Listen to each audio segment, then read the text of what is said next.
The Carter-Baker Commission looked at voter fraud in voting in 2008. They found that there's no evidence of extensive fraud in U.S. elections or multiple voting, but both occur and it could affect the outcome of close elections and many other findings.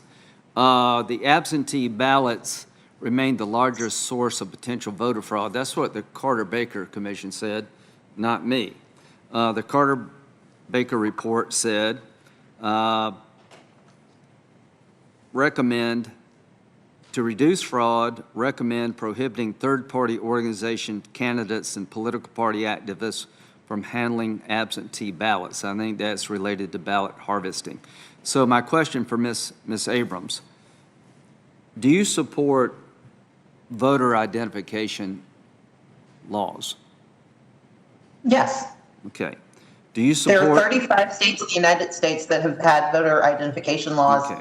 In fact, every state requires some form of identification. Right. Okay. What I've objected to is restrictive voter identification laws that narrow the set of permissible materials that allow you to prove your identity. The answer is yes as a concept.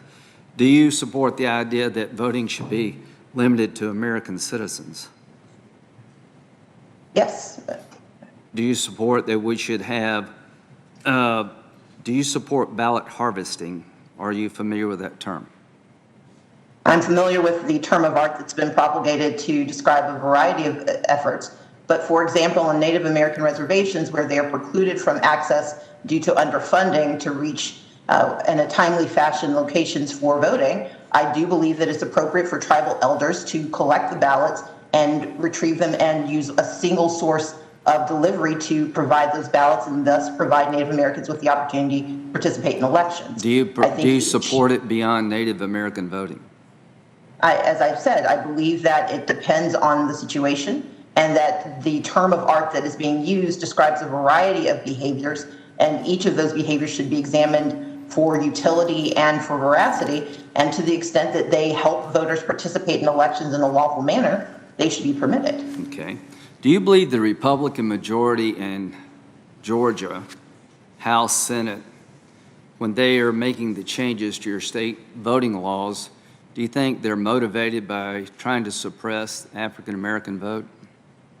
I have seen it happen sometimes that they are. I've seen other bills that have been truly bipartisan in nature that have looked at and fully examined. But you believe that's the motivation behind?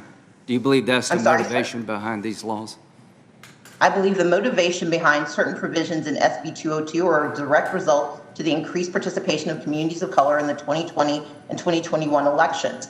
I have participated for 11 years. As Speaker Pro Tem Jones pointed out, we served together, and almost every year there was a voting law. And when those voting laws were neutral, not only on their face, well, I'm out of time. Do you think the Speaker of the House, Speaker Pro Tem, the lady, Jan Jones, is motivated by trying to limit the African American voters in Georgia? Do you think that's? I believe there is racial animus that generated those bills. I would not assume that that racial animus is shared by every person. But if the result is that racial animus exists and it eliminates access to the right to vote, then regardless of a certain person's heart, if the effect is deleterious to the ability of people of color to participate in elections, then that is problematic and that is wrong and it should be rejected by all. Senator Klobuchar. Thank you very much, Mr. Chair. Thank you to our witnesses.